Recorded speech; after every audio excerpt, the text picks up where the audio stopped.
How do you pronounce your Ionopsis, George? Yeah, thank you. I am also a member of the Carnivorous Plant Society, and one of the cool carnivorous plants is the aquatic bladderwort, Utricularia. And it has flowers that look just like that orchid. So you got a convergent evolution with a whole different thing. George also brought in one of my personal favorites. He brought in an Encyclia Vitellina. It's got this really beautiful neon orange color. Absolutely beautiful flower. This thing will keep growing though. It keeps growing and it keeps producing more flowers. It's absolutely gorgeous. And his Miltonia here, I'm not sure if it's the same as the one that Robert brought in, but they do look really, really similar. This type of plant really likes a lot of light, wants to be grown bright, fairly cool, and keep it wet on the roots and then dry on the leaves. We also have a fascinating bit of orchid history here. This here is the first orchid to bloom in a European greenhouse in 1795. This is a New World orchid. It comes from Mexico and Central America.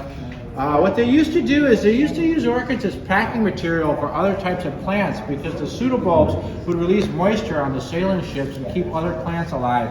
And then once they got to England, they would put them in a hot, smoky greenhouse that burned like a coal furnace. So everything in there was like destined to die, except for this thing. This plant is really, really easy to grow. If you've never grown a species before, do consider one of these because they tend to produce really well. It doesn't just make one flower, it blooms and then it grows and it blooms some more. And it's got this really cool shape, looks like an octopus. It's called Prosochaea cochleata because cochlea like a shell or the ear, because it looks like an ear or a shell. I brought in one thing. It's kind of cool, so I'm substituting at the plant table for Andy Wright, who normally is the one that does this. Andy made this plant. This is a Bulbophyllum crossed-eye by Bulbophyllum phalaenopsis. And we just got done watching a presentation of what happens when you breed beautiful flowers. This is what happens when you breed two stinky, ugly flowers. Bulbophyllum phalaenopsis is a huge plant with a huge flower and it smells like rotting meat. And Bulbophyllum crossed-eye has a tendency to smell like dead fish. So when you cross the two of them, you get this beautiful thing. This is a new cross. And this is the first one from the crop to bloom. So you folks in the room are the first people in the entire world to see this plant. It just opened up. So it's kind of cool. You don't see the results of your breeding when you breed stuff like this for about 4, 5, 6, sometimes 7 years. So it's really exciting when something like this blooms. I sent Andy a bunch of pictures this morning and he kind of lost his mind. It was pretty cool.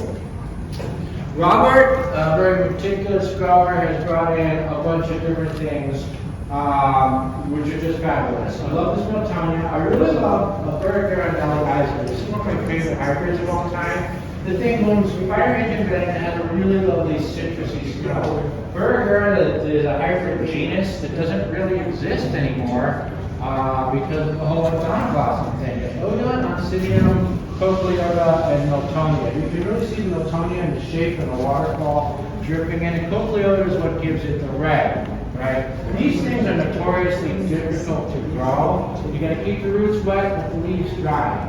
But if you can, holy smokes, what it gives you in flowers is unbelievable.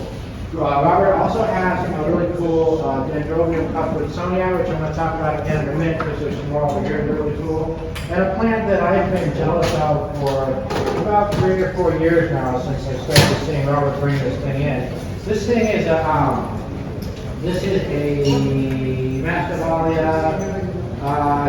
youngdanensis. Is that right? Did I get the right one? Yes. Look at the stripes on this. The Masdevallias make some cool colors, but this thing is just like, it's stripy, it's very complex.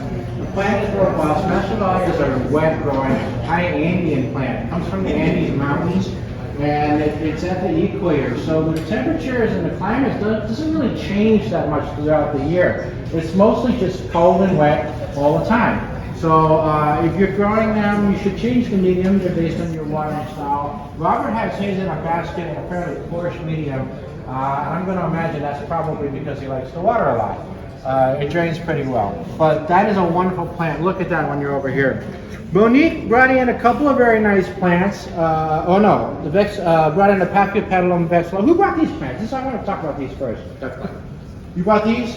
These are gorgeous, but I really want to point out how this particular Phalaenopsis this is Summer Rose Blue Star. It's got, blue is a very, very hard pigment to capture with orchids because these are chemicals that are made, biochemicals made by the plant, these pigments. And blue is almost always bonded with red, which is why we get so many purples in the orchid world.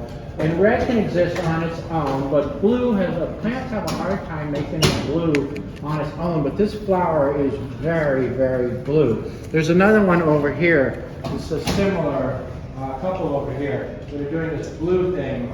We're getting closer to Phalaenopsis.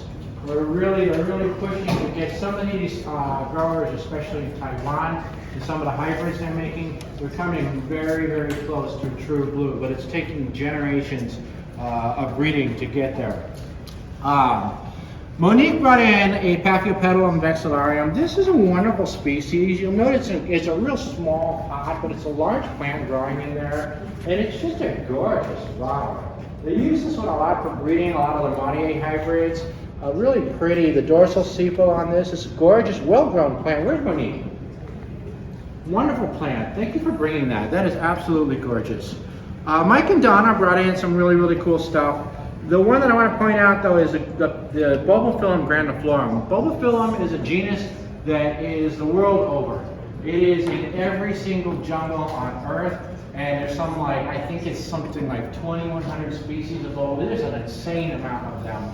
And they come in a lot of different shapes and sizes. They tend to do, this is a fairly standard leaf shape, but the bloom shape can change. Okay. Yeah. 5615, right?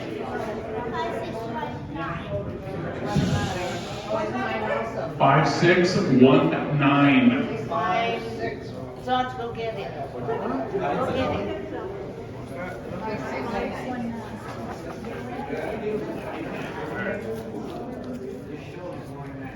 5568.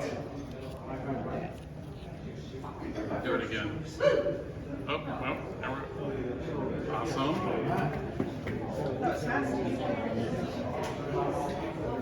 There's a little.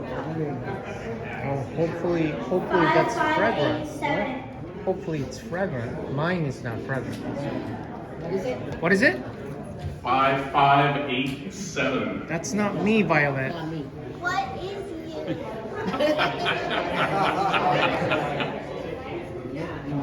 Perfect. Thank you. Oh, yeah. Hello. Yeah. One of them has two. 5549. 5549.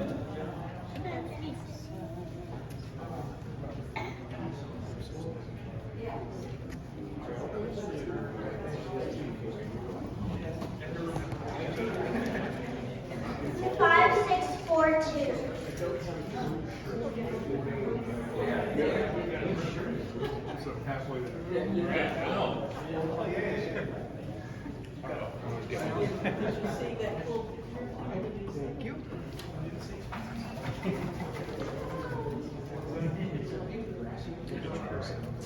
5671.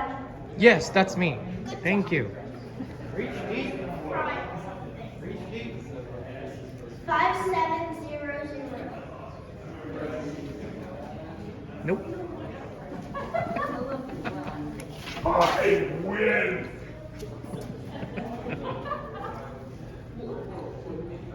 5557. Right here.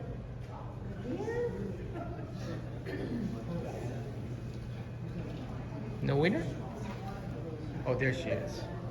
She's coming up here. 5718.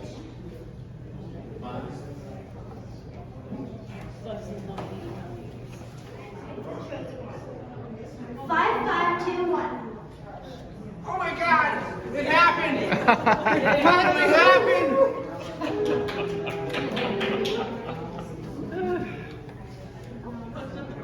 5595. 5595. 5649. 4-6 and 4-7. Okay, she hit her limit. What did you do? You knocked off the Orchid Society. 5564. That's not me either. I think she's failing as a daughter. In a bit.